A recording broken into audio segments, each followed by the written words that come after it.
Disclaimer: none of this information has been released to the public. What I'm about to share with you is highly confidential. My superiors at the Bureau are trying their best to keep these killings a secret to avoid panic, but I can't keep my mouth shut any longer. You all deserve to know the danger that lurks out there. You deserve to know that no one is safe from this family. They are deranged, twisted, psychopathic killers. The following is my recounting of an interview with one of the Noir family's sons that took place roughly 2 days ago. He was sitting there, staring down at the table. His hands were cuffed, and a bit of blood dripped from a cut on his temple. His name? Lucas Noir, the oldest son of the family. Aggressive, schizophrenic, delusional, and very deadly. He was picked up outside of a friend's house the night before, covered in blood. Thankfully, he surrendered peacefully. I made my way into the interrogation room, stood there a minute to look him over, and then took a seat in the chair opposite of him. He didn't look up. Instead, he gently placed his hands down on the table and began fidgeting with his thumbs. I dropped his file down on the table.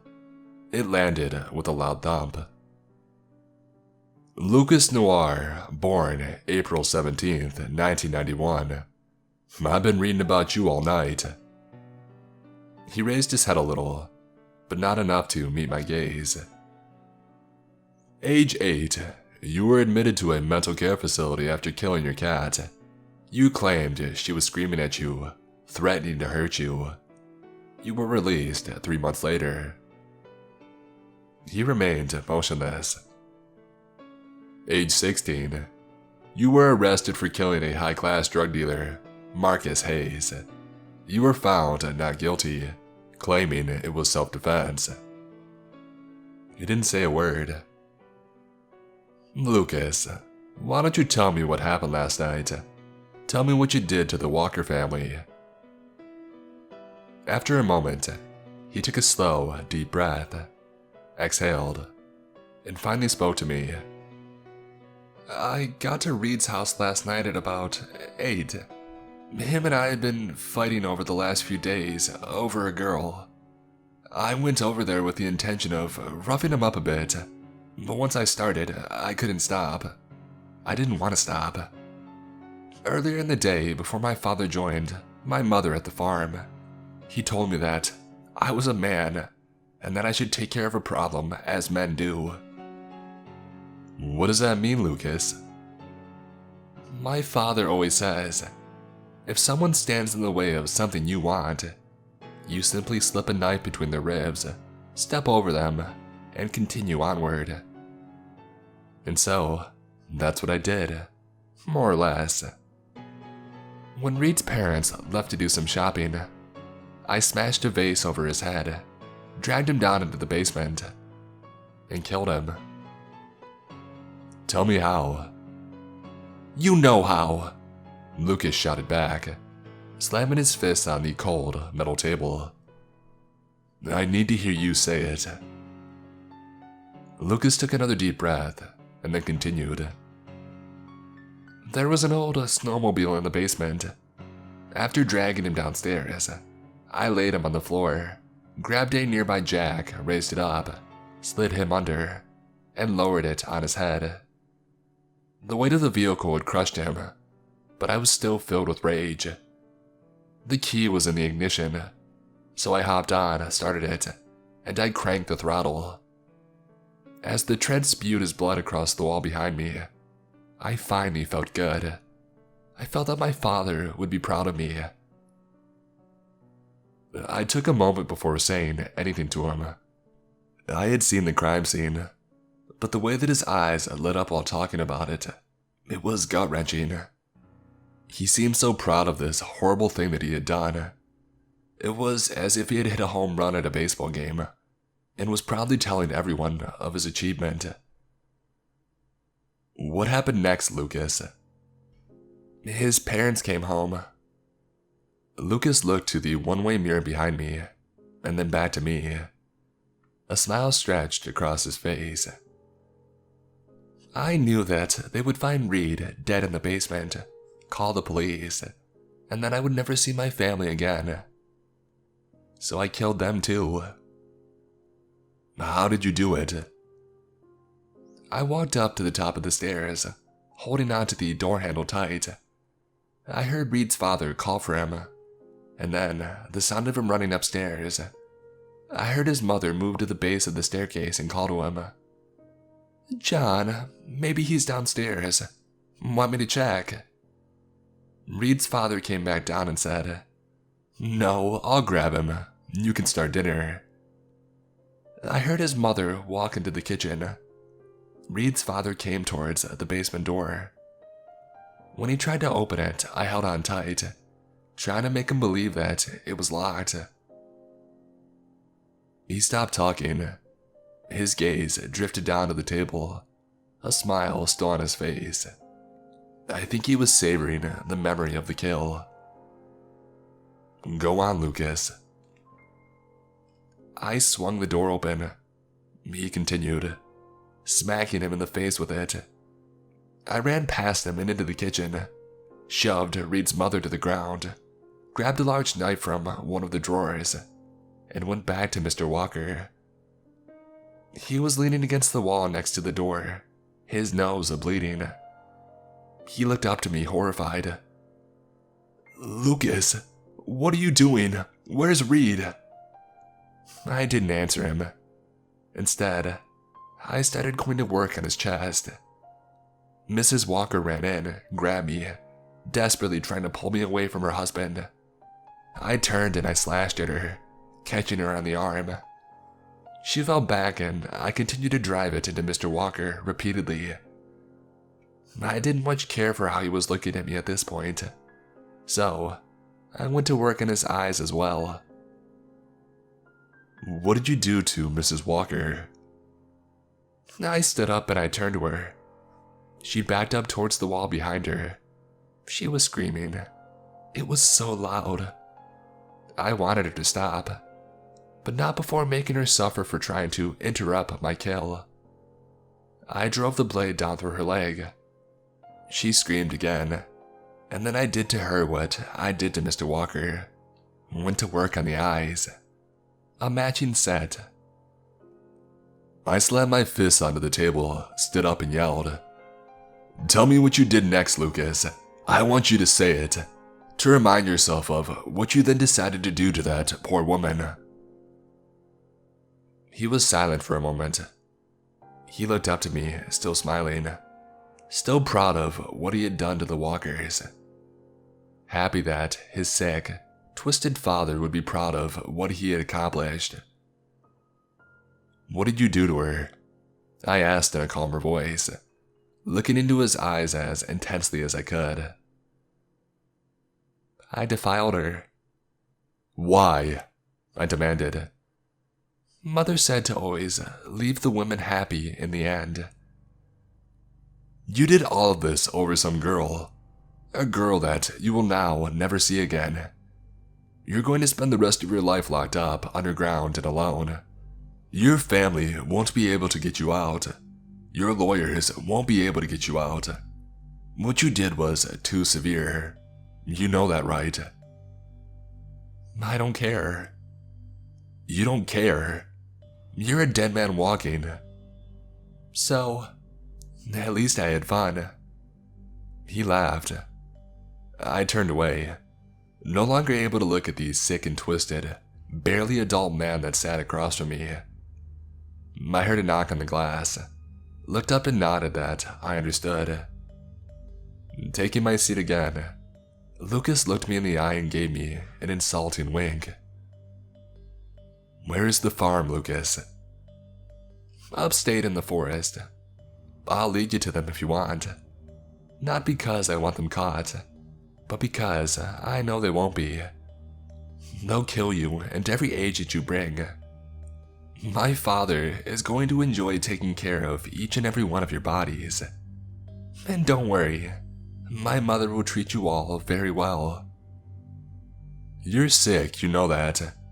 We're going to lock your whole family up, Just you wait and see. Even if you manage to lock us up, Agent Monroe, you'll never find your wife's body.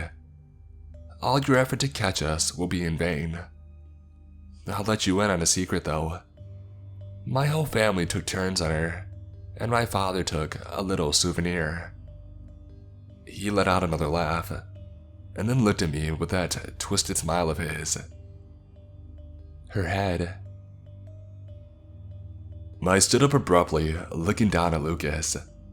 I felt tears begin to form and roll down my cheeks. I turned to the one-way mirror, back to Lucas, and I exited the room. Waiting for me in the hallway was my partner, Agent Lasco. I pulled out my phone and I called my wife.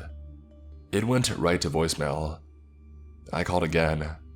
Still no answer. I wiped my face with my sleeve and Lasco placed a reassuring hand on my shoulder. We're sending a team to your house now, just to be sure. If something's happened, we'll find her. Thank you, Lasco. Lasco removed his hand from my shoulder. I followed him down the hall into one of the many open offices. I sat down at a table in the center of the room. Lasco went over to the coffee machine and filled a cup. He came over and placed it in front of me, and then sat down in the chair on the other side of the table. The most important thing you can do right now is to keep your head clear. I'll follow your lead no matter how you want to do this, but don't let your emotions drive your actions. What's the play here, Monroe? I sat quietly for a moment, my hands wrapped around the mug, thoughts racing through my mind. Did they take her? Did they hurt her? Is it possible he just made it up? I closed my eyes and I took a deep, calming breath. Lasco's right. I gotta play it smart. If she's in danger, I have to be careful. What do we have so far? Well, Lasco began. We have the oldest son. He knows the location of the farm. According to him, the whole family's there. If your wife is missing, Dr. Weiss is going to have you removed from the investigation. Whatever your plan is, we have to act now. I took another moment to think. There wasn't enough time to plan a fleshed-out attack, or even a backup plan if something were to go wrong. All there was time for was orders, quick and concise. I looked up at Lasco. We're gonna take Lucas into our custody, gather a team of agents, 2 cars worth. We'll keep our comms on a closed circuit. By the time that we hit the road, the team sent to my house will know whether or not she was taken. If she's fine, we'll let Director Weiss know what we're doing. We'll be in some crap, but it should go relatively okay. If she's gone, however, Weiss will call and pull me off the case. He'll have no choice but to send backup.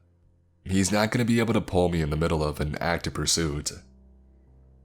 Lasco looked down at the table, let out a loud sigh, and looked back up at me. We're going pretty far off the reservation with this one, my bro. Whatever we have to do to stop these psychopaths. Lasco went off to gather agents for our assault on the farm. I retrieved Lucas from the investigation room and brought him down to the parking garage, placing him, cuffed, into the back seat. Lasco hopped into the passenger side a few minutes later. Once the other cars pulled up, we rolled out onto the street and headed for the farm. A little over an hour into the drive, I got a well-expected call from Director Weiss. My wife had been taken. I was ordered back to HQ. As he said this, another agent's voice could be heard in the background. He's taken Lucas Noir and almost a dozen of our agents, sir. They're heading to the farm.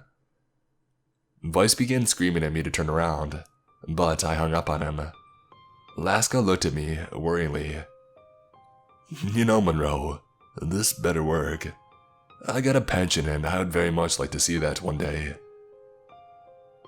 Another hour passed by. pull in here. The dirt road is on your left," instructed Lucas from the back seat. Slowly, we pulled off the main road and onto a dirt path in the woods. Another few minutes of driving, and we arrived at a large black metal gate. "We walk from here," Lucas said. I turned around to see him smiling. "I hope Father put up the decorations."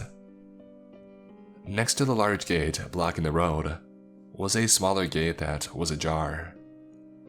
One by one, we went through. As we walked down the dirt road, a loud bang sounded off in the distance ahead of us. The agents drew their sidearms, and Masco gripped the chains of the cuffs behind Lucas's back. We had no idea what to expect. This family had committed unspeakable atrocities. Even knowing this, we were not ready. Off in the distance, I saw another gate, wide open across the road. Hanging from the trees on either side were delimbed corpses. All of us but Lucas let out disgusted groans. Strange symbols were etched into their stomachs. One was of a crescent moon. Another one depicted a ram's head.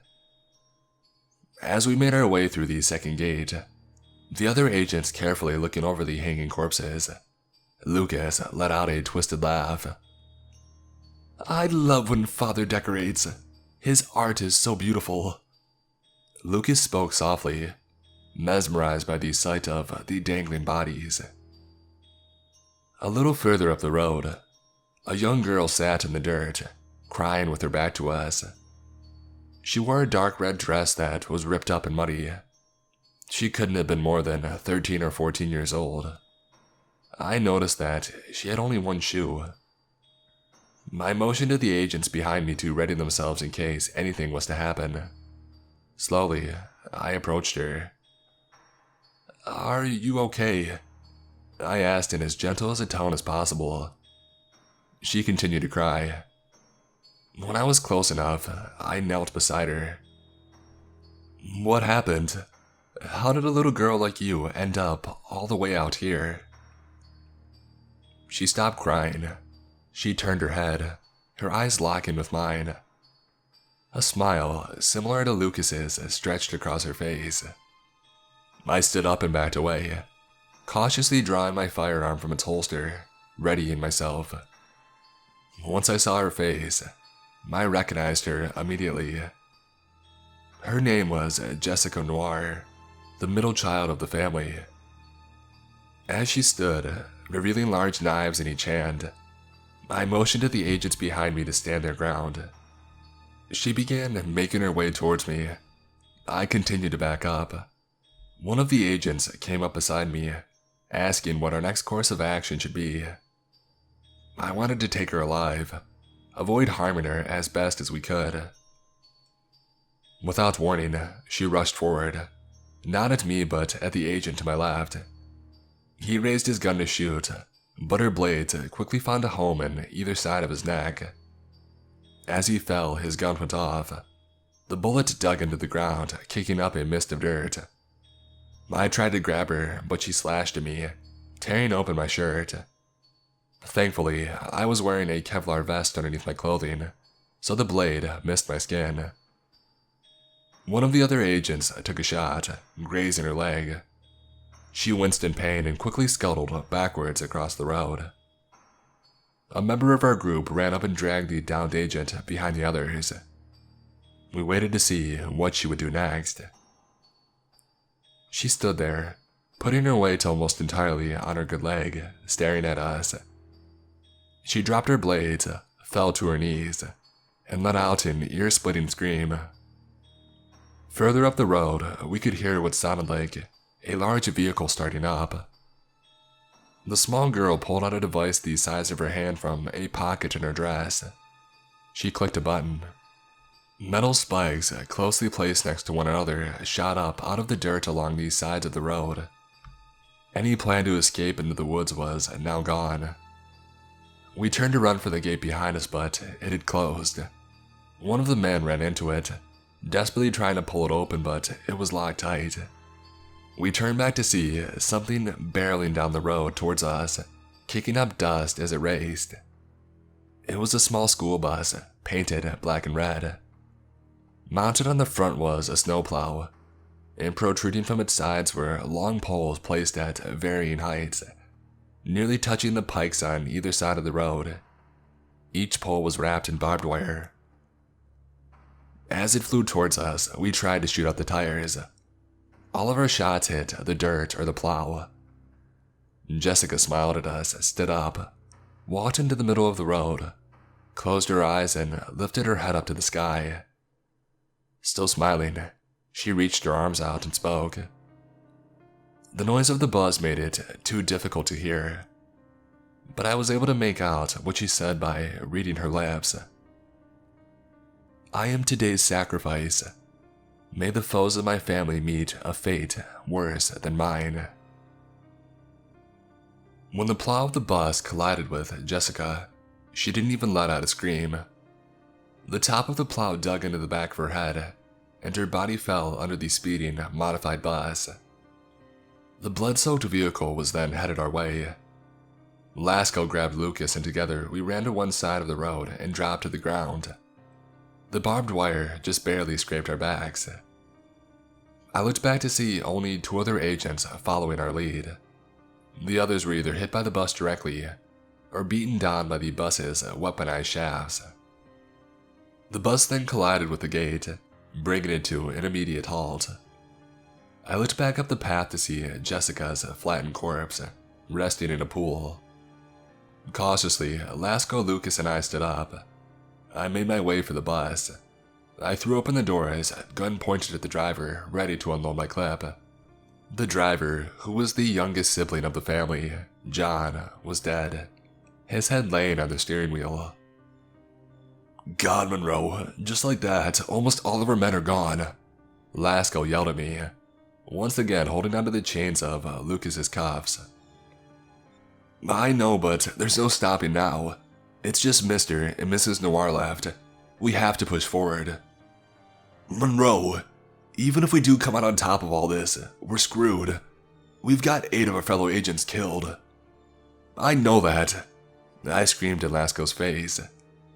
I lowered my gun, placed it back into its holster, and continued further up the road. You coming or not, Lasco? I'm coming. Come on, kid. No way in hell we're leaving you behind. Good. I want to watch my father rip your hearts out and eat them. Lucas laughed sinisterly.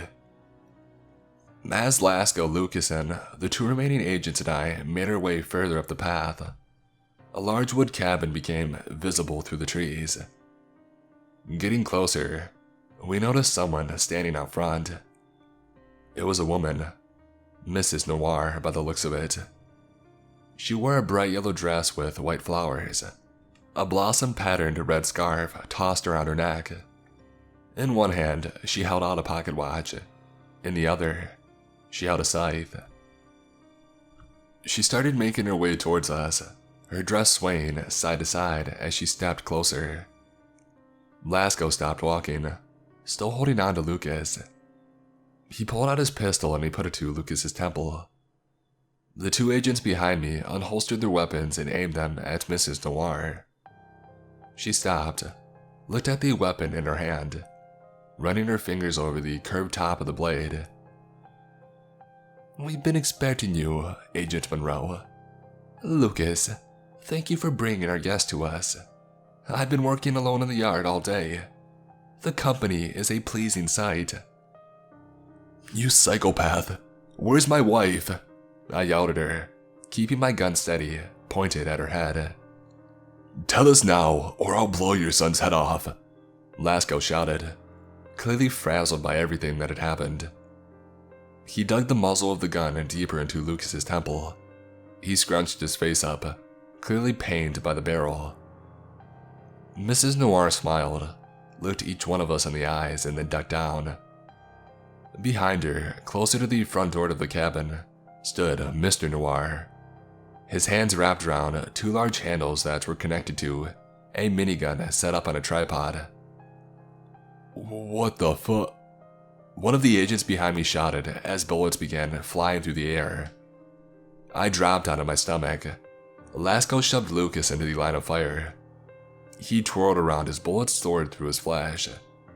As he fell to the ground, amidst the blood spewed from his wounds, Lasco dropped to the ground just as the stream of bullets passed over him. I turned my head in the dirt to see the last two agents of our group motionless on the ground, laying in their own blood. Lucas landed nearby, droplets of red dripping from his twisted smile. When the bullets ceased, Mr. and Mrs. Noir laughed. I looked up at the two of them hugging one another on the top step of the porch. Lasco and I remained still on the ground as Mr. and Mrs. Noir walked over to Lucas's body. Mrs. Noir, holding the scythe in one hand, bent down and dug her index finger into one of the many bullet wounds in her son. She stood up, smiled at Mr. Noir. It smeared the blood across her face, laughing all the while. I jumped to my feet and broke the silence. What the heck is wrong with the two of you? Do you even realize what you're doing? All your kids are gone and now you're painting your face with this blood. None of this fits the profile. We don't expect you to understand, little man, Mrs. Noir said in a condescending tone. Mr. Noir held his wife's chin and turned her face towards his. He then offered us an explanation of sorts. We have seen the universe, he began. Many years ago, we were given a chance to see everything that has been, is, and will be. As a family, we took the universe's outstretched hand and experienced infinity together. To you, it's insanity, but to us, it's pure bliss. When you've looked into the eyes of oblivion and felt its cold staring you, you come to realize that your existence is meaningless. So, why not have fun with it? I tightened my grip on my gun, and then pointed it at Mrs. Noir as the two stood there, looking deeply into one another's eyes. Without hesitation, I squeezed the trigger. The bullet tore through the side of her head. As she fell to the ground, Mr. Noir didn't move an inch. He remained motionless, staring happily in front of him where his wife once stood. A moment passed and then he turned to me. Agent Monroe, do you think you've hurt me? Like I said, life is entirely meaningless. Well, for us it was, I suppose. But you... In the blink of an eye, Mr. Noir pulled out a pistol from a holster hidden in his coat, and then shot Lasco in the knee. He fell to the ground screaming, clutching the wound in agony. I moved over to him but was stopped by a second shot in the dirt by my feet. Normal people are so predictable. If someone you care about is hurt or in trouble, you jump into danger without a second thought on the matter. What does it matter if your fellow agent here gets shot, bleeds out and then dies? What does it matter if your wife was kidnapped and ended in a way you deem gruesome and inhumane? What did you do to my wife? Well, I'll show you. Come with me. Your friend will be fine. Oh, don't worry about him. He turned and headed for the front door of the cabin. I looked at Lasco. He nodded at me, reassuring me that he would be fine.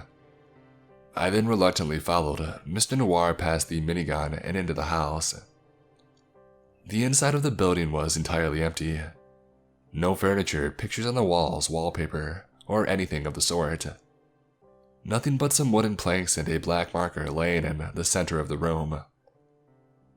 I followed Mr. Noir down a set of stairs near the back of the house. Candles illuminated the staircase, leading us to a big open room at the bottom. Against the wall opposite the base of the stairs was a woman, strung up by chains, a bag over her head, and cuts traveling down the length of her body. Danielle! Mr. Noir made his way over to her and ripped the bag from her head. You called it. Danielle! I shouted, rushing towards her. Mr. Noir quickly raised his gun to my head. You don't get to touch her. That's the deal. Fine, whatever you say. Just please, don't hurt her anymore. Hurt her? It's not me who hurts her. What? Keith, is that you? Yes, honey, it's me. How could you, Keith? How could you let them take me? I'm in so much pain. You were supposed to protect me. I know, sweetie. Tears made their way down my face. I know. Kneel, Mr. Noir ordered in a firm voice. I did as he demanded.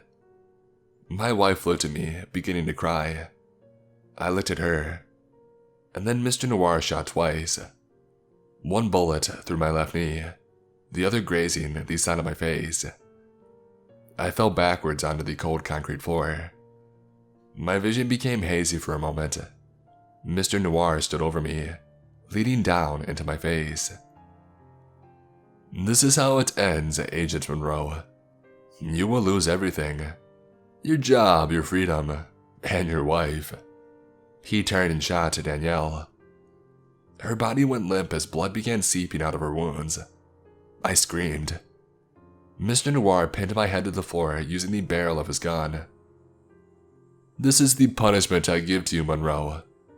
Your wife is gone. You got all of those other agents killed. You got your partner shot. Now, you must live with the burden. The guilt will boil inside of you for the rest of your life, until you inevitably end it yourself. Then the worst part, I'll still be free. I'll make my way out into the world, killing more people as I go. And you'll live knowing it's your fault because you couldn't stop me. He walked by me, kicking my gun aside as I writhed in pain, stopping at the base of the stairs to look at me one last time before making his escape. You know, Agent Monroe, I really did like that wife and kids of mine. They were my pride and joy, my favorite family to date. Now I have to go out and find a new one. He cackled and then winked at me. Perhaps you and I will meet again one day.